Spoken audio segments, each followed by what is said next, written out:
Allah yang tapai, Ya. ngambang aja. Ketika ngambang aja apa-apa ibu-ibu aja.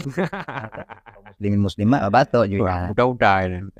Jadi ingat bila tandanya kalian satu masalah kalian baca, bacalah berusahalah 3-4 kali kalian ulang baca. Nah, ganyan. Supaya ingat. Artinya menjadi seorang dai itu nggak boleh putus membaca. Nah, masa-masa adanya membaca, nah masa-masa santai. Membaca lebih. Wah, dah.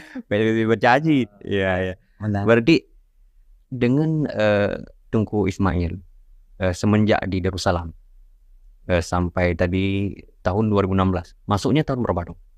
Di Darussalam salah itu tahun 2003. 2003.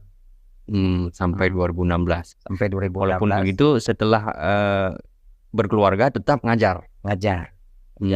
Di Darussalam kurang lebih 1 tahun.